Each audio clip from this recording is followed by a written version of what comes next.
حضرت اویس کرنی رضی اللہ تعالیٰ عنہ مسلمان ہوئے، بڑا دل چاہتا تھا حضور سے ملنے کو، آئے بھی 2 دفعہ، آپ نے باتیں سنی ہوئی۔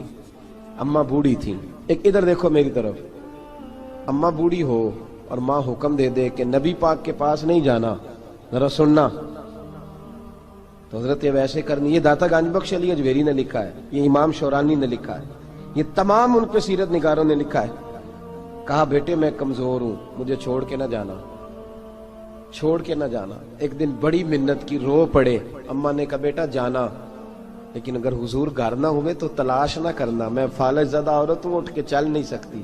او بھائی، حضرت اویس کہتے ہیں میں نے دروازے پہ دستک دی، یہ امام شورانی کے جملے، سیدہ عائشہ صدیقہ اندر سے بولنی کون ہے دروازے پہ؟ کیا لفظ ہیں، کیا انداز ہے۔ آج تو مرید بھی ٹیلی فون کرتا ہے، کہتا ہے پیر صاحب تیار ہو جائے، میں پہنچ رہا ہوں، قریب آ گیا ہوں، ذرا ریڈی ہو جائے۔ حضرت اویس کرنی دروازے پہ کھڑے، کون ہے؟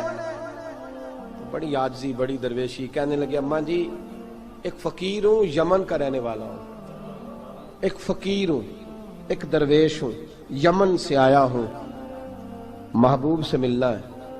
کہا وہ تو گھر میں حجرے میں تشریف فرما نہیں ہے، باہر دیکھ لو، مسجد میں یا کسی جگہ تلاش کر لو۔ تو حضرت اویس کرنی کی آنکھوں میں آنسو آئے، کہنے لگے وہ آئے تو بتا دینا کہ ایک قرن سے فقیر آیا تھا۔ یہ امام شورانی کے جملے ہیں۔ حضرت عائشہ کہتی ہے مجھے بتانا نہیں پڑا، محبوب گھر آئے تو آتے ہی پوچھنے لگے عائشہ کوئی آیا تھا؟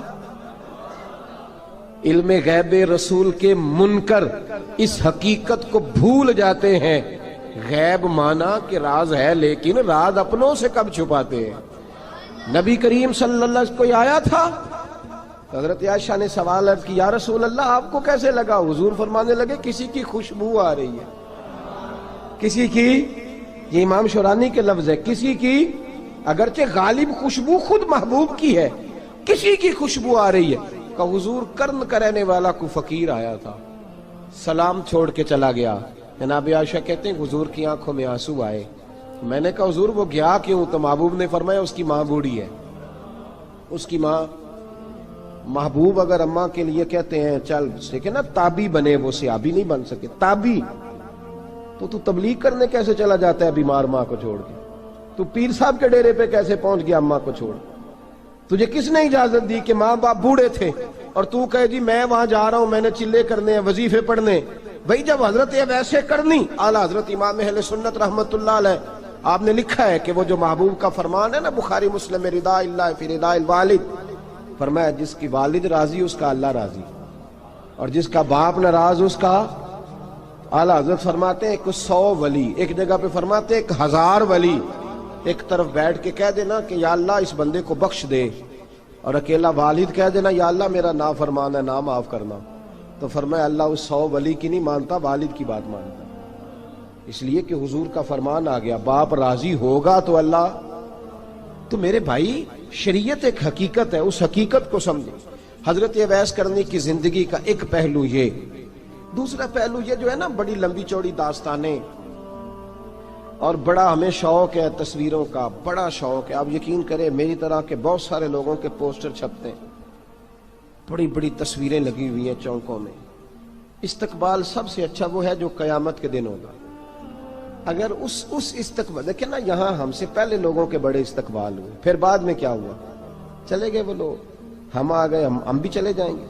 مٹی دیں تے مٹی رہنے ایویں کا دی بلے بلے، اج مٹی دے اتے بندیا تے کل مٹی دے تھلے۔ حضرت اویس کرنی خیر التابعین ہے، تابعین میں سب سے پہلا نمبر ہے۔ آپ کی سب سے بڑی فضیلت یہ ہے کہ آپ نا، یہ ہم نہ بتاتے بڑا ہیں، گزرتے گزرتے بتا دیتے ہیں کہ میں تہجد گزار بھی ہوں، گزرتے گزرتے بتا دیتے ہیں کہ مسجد کی جو ٹائلیں ہیں نا وہ میں نے لگوائی ہیں، بس کوئی بندہ مل جائے صحیح جس کو ہم کرامتیں سنا سکیں۔ میرے جیسے مولوی صاحب بھی بتاتے ہیں، کہتے ہیں جب میرے جیسے اچھے لوگوں کی وہ بھی بتاتے ہیں جب میں مسجد میں آیا تھا تو 30 بچے تھے، اب پورے 80 ہیں، وہی بتاتے ہیں 1.5 صف ہوتی تھی نمازیوں کی۔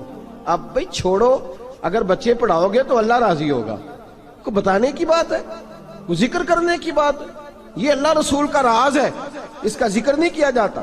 خواجہ اویس کرنی رضی اللہ تعالیٰ اپنے آپ کو چھپا کے رکھا ساری زندگی، ساری زندگی اماں جب انتقال کر گئی نا خواجہ ویسے کرنی کی، والد پہلے جا چکے تھے، والدہ انتقال کر گئی تو کسی ایک جگہ ٹھکانہ نہیں رکھا حضرت ویسے کرنی۔ میری باتوں کی سمجھ آ رہی ہے آپ حضرات؟ کیوں بھلا یہ کئی دفعہ جو نعرے شارے ہوتے ہیں یہ بڑی خرابی کر جاتے ہیں، اصل کام رہ جاتا ہے۔ دست بوسی کرنے والے کئی دفعہ اتنا دور لے جاتے ہیں کہ انسان کے اپنے وظائف پیچھے رہ جاتے ہیں، کئی دفعہ مشکلات ہوتی ہیں۔ اس لیے صوفیاء میں ایک ملامتی گروہ ہے، ملامتی، داتا صاحب نے اس کو لکھا ہے اور اس کا تذکرہ قرآن نے کیا، یجاہدون فی سبیل اللہ ولا یخافون لومۃ لائم۔ فرمایا اللہ کے کچھ بندے ایسے ہیں جو اللہ کے راستے میں جہاد کرتے ہیں اور جب لوگ انہیں برا کہتے ہیں تو اس کی پرواہ نہیں کرتے۔ ملامتی گروہ جو کہتے ہیں کہ لوگ اگر تھوڑا سا ہم سے الرجی کریں گے تو ہو سکتا ہے، دیکھیں نا جب آپ کو کوئی برا کہتا ہے تو نفس دبتا ہے، کہتا ہے تو کچھ بھی نہیں۔ حضرت باجزید بستامی سلطان العارفین رحمت اللہ تعالی علیہ فرماتے ہیں رمضان شریف کا مہینہ تھا تو میں گزر رہا تھا بستام کے بازار سے، لوگ دکانوں سے اٹھ اٹھ کے مجھے ملنے آنے لگے تو میرا نفس مجھے کہنے لگا باجزید اتنی شان تو آج بادشاہ کی بھی نہیں جتنی تیری ہے، پھر کاروبار چھوڑ کے تو نہیں آتا۔ کہتے ہیں اسی لمحے وہ جو میری روحانی ترقی تھی وہ روک گئی، میں پریشان ہو گیا کہ میں نے لوگوں کی تعریفوں کو بڑا سمجھ لیا۔ کہتے ہیں کھجوریں تھی ریڈی، پتہ رمضان میں کھجوریں بڑی بکتی ہیں، کہتے ہیں میں آگے بڑھا، لوگ سلامیں لے رہے تھے، ایک کھجور اٹھا کے نہ کھائی نہیں، اٹھا کے نہ منہ میں رکھ لی، صرف منہ میں۔ لوگ کہنے لگے دفع کرو، یہ بھی کوئی بندہ ہے جس نے روزہ ہی نہیں رکھا پیر ہو کے۔ کہتے ہیں لوگوں نے ملامت کی تو میرا نفس کچلا گیا۔ جب کوئی آپ کو برا کہتا ہے نا، پھر جو سجدے میں رونے کا مزہ آتا ہے وہ تعریف کے وقت سجدہ ہوتا ہے کبھی؟ اقبال کہنے لگے نہ بچا بچا کے تو رکھ اسے، تیرا آئینہ ہے وہ آئینہ، یہ شکستہ ہو تو عزیز تر ہے نگاہ آئینہ ساز میں۔ فرماتے میں کھل کے رویا اللہ کی بارگاہ میں، بندے سارے۔ بابا بلے شاہ صاحب فرماتے ہیں ایک دن میرا بھی دل کیا تھا کہ میں اعتکاف کروں پر قصور سے نکل جاؤں، کچھ پیر کہہ کے ہاتھ چومتے ہیں، کچھ سید کہہ کے۔ فرمانے لگے اٹھ بلے آ، چل اوتھے وسیے اور جتھے وس دینی سارے ہی انے، نہ کوئی ساڈی ذات پچھانے تے نہ کوئی سانو مننے، چلو چلیں وہاں جا کے بیٹھتے۔ حضرت اویس کرنی کا یہ کمال رہا، کمال رہا۔ جس طرح حضرت بایزید نے کھجور رکھ لی، لوگ برا کہنے لگے، چھوڑ کے چلے گئے۔ فرماتے ہیں جو مزہ اس دن سجدوں میں آیا نا، تھوڑا آگے جا کے میں نے کھجور باہر نکال دی، روزہ بھی نہیں ٹوٹا۔ میرا خادم کہنے لگا حضور یہ کیا کیا؟ فرمانے لگے رب کے قریب ہونے کا ایک طریقہ اختیار کیا ہے، یہ بھی ایک طریقہ ہے اس کے قریب ہونے کا۔ صاحبو حضرت بایزید چھپے رہے۔ داتا صاحب نے لکھا ہے ایک اور تابعی تھے حضرت حرم بن حیان ان کا نام، وہ کہتے ہیں میرے دل میں تڑپ لگ گئی کہ حضرت اویس کرنی سے ملوں۔ میں یمن آیا ملنے، جب ان کی والدہ کا انتقال ہوا تو ایک جگہ رہتے نہیں تھے، کبھی یمن، کبھی کوفے، کبھی کہیں کبھی کہیں۔ حضرت حرم بن حیان کہتے ہیں میں حضرت اویس کرنی کو ڈھونڈتے ڈھونڈتے، توجہ ہے میری بات پر، میری طرف دیکھیں، کہتے ہیں میں نے مہینوں کا سفر کیا۔ آپ نے بھی کبھی کیا ہے مرشد ڈھونڈنے کے لیے؟ گھر بہ کے آکھی ہوندے نے کوئی کامل نہیں رہا، ساریاں دکانداریاں۔ بھئی تو گیا کہاں ہے؟ تو کہاں گیا ہے؟ گھر بیٹھے ہی فیصلہ کر لیا تو نے؟ تو کہاں نکلا ہے؟ جو نکلتے ہیں نا انہیں تو رب کریم کا قرب بھی نصیب ہو جاتا ہے۔ تو نکلا ہی نہیں، تو نے گھر بیٹھے ہی فیصلہ کر، سارے غلط ہے، یہ ہو ہی نہیں سکتا سارے غلط ہو۔ اس لیے کہ صحیح بخاری میں محبوب کا فرمان موجود ہے، نبی کریم علیہ السلام نے فرمایا میری امت کبھی گمراہی پر جمع ہو ہی نہیں سکتی، تھوڑے لوگ برے ہوں گے، سارے برے ہو سکتے۔ یہ تو ہم نے ایک دوسرے پہ تنقید کر کے لوگوں کو برا کیا، جو اچھے تھے وہ بھی ہماری تنقید کے پیچھے چھپ گئے، ورنہ ایسی کوئی بات، بڑی بڑی خیر موجود ہے دنیا، بڑی بڑی خیر۔ حضرت حرم بن حیان کہتے ہیں میں جناب ویسے کرنی کو ڈھونڈنے نکلا تو ان کو ڈھونڈتے ڈھونڈتے میں پہلے یمن گیا، لوگوں سے میں نے کہا ویس، کہنے لگے چھوڑو وہ تو دیوانہ ہے۔ اور داتا صاحب نے یہ لفظ لکھے ہیں، لفظ دیکھنا یہ بڑا مزہ دیں گے آپ کو جملے۔ داتا صاحب کہتے ہیں جب حضرت حرم بن حیان نے پوچھا نا ویس کرنی، تو کہا وہ تو دیوانہ ہے، مجنون ہے، پاگل ہے معاذ اللہ۔ کیوں، کیا تم نے دیکھ لیا؟ کہنے لگے جب دنیا روتی ہے تو وہ ہنستا ہے، جب دنیا رو رہی ہوتی ہے تو وہ ہنستا ہے، اور جب لوگ ہنستے ہیں تو وہ روتا ہے۔ عجیب اس کا انداز ہے، وہ تو دیوانہ سا آدمی ہے اور عجیب بندہ ہے، عجیب شخص ہے وہ۔ روڑی سے جو لوگ چھلکے پھینک دیتے ہیں وہ کٹھے کرتا ہے، روڑی سے۔ اٹھو بلیا چلو تھے وسیے جتھے وس دینی سارے ینے، نہ کوئی ساڈی ذات پچھانے تے نہ کوئی سانو منے۔ کہتے ہیں چھلکے اٹھا کے دھو کے کھا لیتا ہے، اور پھر لوگ جو کپڑا پہننے کے قابل نہیں رہتا لوگ اسے پھینک دیتے ہیں، وہ ٹاکیاں جمع کر کے ان کو سیتا رہتا ہے، ان کا لباس بناتا ہے۔ کوئی روٹی پکی پکائی دیتا ہے تو پسند نہیں کرتا، قبول نہیں کرتا، اس سے ملنے آئے ہو۔ تو حرم بن حیان کہنے لگے وہ بھی ذرا جدا سا ہے تو میری بھی تلاش ذرا جدا سی ہے، میں بھی ذرا جدا سے آدمی کو ملنے آیا ہوں۔ کہنے لگے اس کا گھر بھی کوئی نہیں اپنا، کبھی یہاں ہوتا ہے تو کبھی ڈھونڈ لو تم بھی۔ حرم بن حیان کہتے ہیں میں نے ایک شخص کی منت کی، میں نے کہا بتا دے کہیں دیکھا ہے تو۔ کہنے لگا وہ کرن سے کوفے چلے گئے۔ کہتے میں کرن سے کوفے آیا، ایک بندے سے پھر پوچھا، لوگ کہنے لگے چھوڑ وہ ٹکتا نہیں تو تو نے مل کے کیا کرنا ہے۔ کہتے میں نے پوچھا بتاؤ تو صحیح کہاں ہے، تو کہنے لگے وہ تو سنا ہے حج کرنے چلے گئے، ایام حج ہیں۔ کہتے ہیں میں حج پہ چلا گیا، ساری دنیا ملی پر اویس کرنی نہیں ملے۔ پوچھا بھئی کسی نے دیکھا ہے تو ایک شخص کہنے لگا میں نے دیکھا ہے، پر جتنا میں اس کے پیچھے دوڑتا تھا وہ اتنا آگے دوڑتا تھا۔ کہاں گئے؟ کہ مدینہ شریف چلے گئے۔ کہتے میں مدینے آیا تو ملے وہاں بھی کوئی نہیں۔ میں نے کہا ویس اگر آپ کی بے نیازی سچی ہے، کسی سے ملنا نہیں چاہتے، تو میری بھی تڑپ بڑی سچی ہے، میں بھی مل کے چھوڑوں گا، میں بھی مل کے چھوڑوں گا۔ اگر آپ کی اگر یہ سچی ہے نا بے نیازی، بے نیاز تھے، سانو تخت ہزارے دی لوڑ کی نالے کی لگے شہر بمبول دے نال، اسی اپنی بال کے سیکنے ہیں، سانو کی لگے کسی اور دے نال۔ اگر آپ کی بے نیازی سچی ہے تو میری تڑپ بھی بڑی سچی۔ کہتے ڈھونڈتے ڈھونڈتے میں پہنچ گیا، پھر دوبارہ کوفے کے قریب نہر فرات جہاں امام علی مقام شہید ہوئے۔ کہتے ہیں جب میں پہنچ گیا تو وہ ساری علامتیں، داڑھی ان کی کہیں کہیں تھی، گھنی نہیں تھی، اور ان کے ہاتھوں پر برس کے نشان تھے، وجود پتلا سا، قد لمبا۔ کہتے ہیں وہ جو میں نے ساری نشانیاں سنی تھی وہ مجھے نظر آ گئی۔ وہ نہر فرات کے کنارے وضو کر رہے تھے، جب وہ وضو سے فارغ ہوئے تو چہرہ ابھی پانی کی طرف تھا۔ میں نے کہا السلام علیکم، سلام لی تو پتہ منہ نہیں میری طرف کیا، چہرہ ادھر ہی رکھا۔ کہنے لگے وعلیکم السلام یا حرم بن حیان، کن فیکون تے کل دی گل ہے۔ وعلیکم السلام یا حرم بن حیان، یار تو نے نہیں پیچھا چھوڑا، پہنچ ہی گئے ہو، آ ہی گئے ہو۔ کہتے ہیں میں نے کہا حضور آپ اویس، آپ کون ہیں، آپ کون ہیں؟ تو کہنے لگے میں وہی ہوں جسے تو کئی مہینوں سے تلاش کر رہا ہے۔ تو میں نے کہا حضور آپ میرا نام کیسے جانتے ہیں؟ یہ کشف المحجوب پڑھ رہا ہوں داتا صاحب کی، میرا نام کیسے جانتے ہیں؟ تو حضرت اویس کرنی کہنے لگے عرفت روحی من روحی کا، میری روح آپ کی روح کی واقف ہے۔ وہ میری جو روح ہے نا، روح۔ امام غزالی سے کسی نے کہا تھا حضور آپ مجھ سے کتنا پیار کرتے ہیں؟ فرمانے لگے اپنے دل سے پوچھ لے تو کتنا کرتا ہے، برابر ہے، پوچھ لے اپنے دل سے تو مجھ سے کتنا کرتا ہے، میں بھی اتنا ہی کرتا ہوں، یہ پوچھ لے تو۔ بھائی حضرت اویس کرنی کی ملاقات ہوئی تو کہا حضور میں کہاں چلا اور آپ کہاں دوڑے؟ آپ فرمانے لگے یار میں چھپا ہوا ہوں تو مجھے چھپا رہنے دے، میں چھپا ہوا، میں سراپا مخزن راز تھا اور رہا تھا مدت و راز۔ یہ تو تیرا شوق کے دید کشاں کشاں مجھے کھینچ لایا مجاز میں۔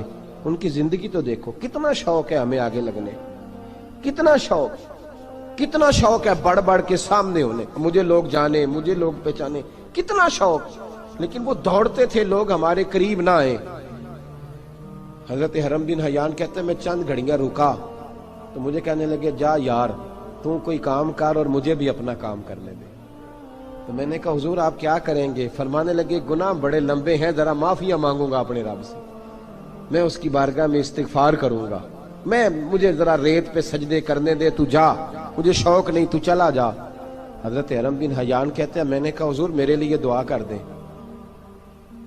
جناب اویس کرنی نے ہاتھ اٹھائے، کہنے لگے یا اللہ میری اور اس کی ملاقات جنت میں کرا دینا، میری اور اس کی ملاقات جنت میں کرا دینا۔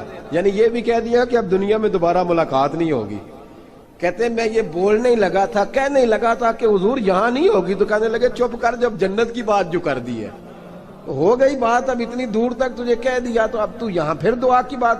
حضرت اویس کرنی خیر التاب۔ ایک اور بات، پیار صرف سامنے رہ کے نہیں ہوتا، بن دیکھا پیار بھی بڑا شاندار ہوتا ہے، بڑا شاندار، بڑا ہی شاندار ہوتا ہے۔ میرے محبوب نے اس کو بیان کیا، حبیب پاک سید عالم میرے حبیب رحمت علیہ السلام فرمانے لگے اپنے صحابہ سے، تم نے مجھے دیکھ کے کلمہ پڑھا، تمہیں ایک مبارک، اور جو بن دیکھے میرے نام پر جانے دیتے ہیں انہیں 7 بار مبارکباد۔ حضرت اویس کا او یار دیکھیں نا، ایک معنی میں حضور نے یہ بھی بیان کیا، ابو داؤد میں موجود ہے۔ محبوب فرمانے لگے صحابہ سے، بتاؤ کامل ایمان کس کا ہے؟ کہ یا رسول اللہ نبیوں کا۔ فرمایا ان پر تو وہی آتی ہے، یہ ایک معنی میں ہے، ورنہ کامل ایمان انہی کا ہے۔ فرمایا بتاؤ کامل ایمان کس کا؟ کہ یا رسول اللہ صحابہ کا، ہمارا۔ نبی پاک نے فرمایا تم نے تو درختوں کو سجدے کرتے دیکھا ہے، ڈوبے ہوئے سورج کو واپس آتے دیکھا ہے، چاند ٹوٹتے دیکھا ہے۔ کہ حضور پھر فرشتوں کا؟ فرمایا وہ تو اللہ کے عرش کے پاس رہتے ہیں۔ کہ یا رسول اللہ ہماری پھر بس ہو گئی، آپ بتا دیں کامل ایمان کس کا ہے؟ تو محبوب نے فرمایا کامل ایمان ان کا ہے جنہوں نے مجھے دیکھا نہیں ہوگا، جنہوں نے مجھے دیکھا نہیں ہوگا، اور لفظ ہیں حدیث کے، دیکھا نہیں ہوگا پر ان کی خواہش ہوگی اگر ایک دفعہ جلوہ نظر آئے تو وہ ہر چیز قربان کرنے کو تیار، ان کی یہ خواہش ہو۔ حضرت اویس کرنی نے ہمیں بتایا کہ جو بن دیکھا پیار ہے نا، بن دیکھا، جس نے دیکھا نہیں پر اس کی یاد میں تڑپتا، دیکھا نہیں پر اس کی مالا جپتا۔ حضرت ابو ذر غفاری نے پوچھا تھا، ترغیب و ترہیب میں حدیث ہے، یا رسول اللہ صلی اللہ علیہ وسلم کچھ لوگوں سے ہم محبت کرتے ہیں پر ہم ان سے ملے نہیں، ہمارے عمل بھی ان جیسے نہیں، حضور اس محبت کے عوض کچھ ملے گا؟ تو محبوب نے فرمایا اللہ محبت کرنے والوں کو جنت میں جمع فرما دے گا، اللہ جمع کر دے گا۔ لیکن کبھی کبھی نا انہیں اعزاز دینا پڑتا ہے، یہ رب رسول کا اپنا ایک انداز کرم ہے، مجبوری نہیں کسی بات کی، لیکن انداز کرم ہے۔ ان لوگوں کو شانیں دی جاتی ہیں دنیا میں تاکہ کوئی یہ نہ سمجھ لے کہ دنیا میں ان کا اعزاز کوئی نہیں، انہیں بڑے بڑے رتبے ملتے ہیں، انہیں نوازا جاتا ہے۔ حضرت اویس چھپے رہے، آئے نہیں، لیکن محبوب نے انہیں ظاہر کرنا پسند فرمایا۔ نبی پاک نے ظاہر کرنا تو اگر محبوب ہی ظاہر کرنا پسند کرے پھر ہو جانا چاہیے، پھر ظاہر اگر وہ پسند کرے تو پھر ظاہر جیم جان دا کچھ وسا نہیں ہوں، جان یار نو دے تے شاد ہو جا، اس سے دل دے ہیں فساد سارے، دل دلبر نو دے تے آزاد ہو جا، جو رکھے آباد تے رو وس دا تے جدوں کرے برباد برباد ہو جا، جو رکھے آباد تے رو وس دا تے جے کر کرے برباد برباد ہو جا۔ بلکہ میں کہا کرتا ہوں وزن نہ بھی بنے تو شعر یوں ہونا چاہیے، جے کر کرے برباد تے چپ کر کے برباد ہو جا، شور نہ کر، خاموشی سے ہو جا۔ حضور نے ظاہر کرنا پسند کیا تو خود نبی کریم علیہ السلام نے بلایا۔ توجہ ہے میرے بھائیوں، بس بات سمیٹ رہا ہوں، مضمون مکمل ہو گیا۔ اللہ کے حبیب تو دور رہ کے پیار کر، تحفے تیرے گھر خود پہنچ جائیں گے، شرط یہ ہے کہ تو پیار کر اور فرما برداری کر۔ نبی رحمت صلی اللہ تعالی علیہ وسلم نے مولا علی شیر خدا اور حضرت عمر فاروق، بندے بھی حضور نے وہ چنے جو سرخیل ہیں دونوں، مولا علی فاروق اعظم امیر المومنین، دونوں کو بلایا اور بلا کے فرمایا یہ میرا جبہ لے جاؤ اور میرے بعد، میرے وصال کے بعد وہاں جانا کرن میں تمہیں اویس ملے گا، اسے میرا جبہ دینا۔ اور دیکھو کیا خوبصورتی ہے لفظوں میں، یہ بات ان کی شان کو کہاں سے کہاں لے گئی۔ محبوب فرمانے لگے اسے کہنا میری امت کی بخشش کی دعا کرے، اسے کہنا میری امت کی بخشش کی۔ حضرت علی المرتضیٰ کا رتبہ بھی ان سے زیادہ ہے، جناب عمر کا رتبہ بھی، اس کا مطلب ہے بڑا بھی چھوٹے سے کبھی کبھی دعا کے لیے کہہ سکتا ہے کہ یار میرے لیے دعا کر دینا۔ نبی کریم علیہ السلام نے جبہ دیا، جبہ دے کے بھیجا۔ حضرت عمر گئے ملنے، جناب مولا علی گئے، جا کے پوچھا وہ کدھر ہے؟ کہا وہ دیوانے سے ہیں، گھومتے رہتے ہیں۔ جب ملاقات ہوئی تو حضرت اویس کرنی دوڑے آئے، جناب عمر کہنے لگے آپ کا نام اویس ہے؟ کہنے لگے ہاں عمر فاروق میرا نام اویس ہی ہے۔ پھر آگے بڑھ کے کہنے لگے علی آپ کی طبیعت مبارک کیسی ہے؟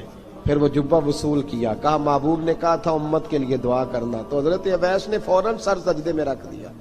اور داتا صاحب حدیث لائے ہیں، محبوب فرمانے لگے اللہ تعالی بنو کلب کے قبیلے کی بکریوں کے بالوں کی تعداد کے مطابق اویس کرنی کی دعا کی برکت سے میری امت کو جنت میں داخل کرے گا. اتنا بڑا اعزاز، اتنا بڑا اعزاز. حضرت اویس کرنی رضی اللہ تعالیٰ انہوں نے دعا کی، پھر واپس لوٹے. یہ تو داتا صاحب کی بات ہے. اب اگلے جملے حضرت محدث بہاولپوری نے ایک ذکر اویس نام کی کتاب لکھی ہے، حضرت علامہ فیض احمد صاحب اویسی رحمۃ اللہ علیہ. انہوں نے لکھا ہے کہ حضرت عمر فاروق اور مولا علی جب مل رہے تھے نا تو ایک تیسرے شخص نے کہا کہ اویس ان کی زیارت کر لو جنہوں نے حضور کی زیارت کی، ان کی زیارت کر لو. چلو آپ حضور کی زیارت نہیں کر سکے تو زیارت کر لو. تو حضرت اویس کرنی اٹھ کے قریب گئے تو جناب علی المرتضی اور جناب عمر سے کہنے لگے حضور کی داڑھی مبارک میں کتنے بال سفید تھے؟ زیارت تو نہیں کی، داڑھی میں کتنے بال ہیں؟ انہوں نے یہ نہیں کہا ہمیں پتہ نہیں، کیونکہ سوال دوسرے کا تھا. ان دونوں کا سوال یہ نہیں کہا ہمیں پتہ نہیں. باقی کتابوں میں الفاظ اور ملتے ہیں، میں وہ والی بات بیان کر رہا ہوں جس میں ادب زیادہ پایا جاتا ہے. کہا کتنے بال سفید تھے؟ تو یہ نہیں فرمایا مولا علی اور جناب عمر نے کہ ہمیں پتہ نہیں. کہنے لگے ویس آج آپ ہی بتائیں گے کتنے سفید تھے، آج آپ ہی بتائیں کتنے ہیں. تو حضرت سیدنا اویس کرنی کہنے لگے محبوب کی داڑھی مبارک میں 17 بال سفید تھے، 17 بال سفید تھے. یہ ان کی زیارت کا حال. حضرت اویس کرنی نے ہمیں بتایا کہ دور رہ کے اطاعت صحیح کرنا، تمہارا ذکر دربار رسول پہ بھی ہوگا اور دربار خدا بندی پہ بھی ہوگا. دوسرا یہ جو بہت زیادہ شوق ہے آگے آگے بڑھنے کا ہر آدمی کو، میں اکثر یہ روتا ہوں، میں کہتا ہوں پہلے کوئی کسی بزرگ سے ملتا تھا تو دعا کراتا تھا، اب ملتے ہیں تو کہتے ہیں حضرت ذرا میرے ساتھ فوٹو تو کھنچوا لیں. پہلے لوگ دعا کراتے، ہاں دعا کی التجا کرتے، کہتے تھے مہربانی کر، اتنا ہی کہہ دیں کہ اللہ تیری دنیا اور آخرت بہتر کر دے. اب یہ رنگ اب فوٹو کھینچتے. تو بھائی یہ بہت زیادہ ہمارا جو رویہ اس طرح کا ہے. یہ حضرت اویس کرنی کی سیرت بتاتی ہے کہ یہ الجھاؤ ہے، الجھو نہ، سلجھ کے وقت گزارو. اور تیسری بات ان کی حیات مبارکہ سے ہمیں یہ ملتی ہے، اللہ کے ساتھ جو لوگ جڑ جاتے ہیں انہیں ویسے ہی دنیا کی ضرورت نہیں رہتی، ان کی توجہ ہی اور جانب ہو جاتی ہے. دعا کرتا ہوں مالک کریم کے حضور جو کچھ میں نے عرض کیا اللہ اپنی بارگاہ میں مقبول فرمائے. دوران گفتگو جہاں ہم بھول گئے اللہ ہم سے درگزر فرمائے. آخر دعوانا. اور اگر آپ نے ابھی تک ہمارا چینل سبسکرائب نہیں کیا تو فوراً سبسکرائب کیجئے، ساتھ ہی بیل آئیکن پر کلک کریں تاکہ مزید آنے والی ویڈیو ہیں وہ آپ کو وقت پر ملتی رہیں.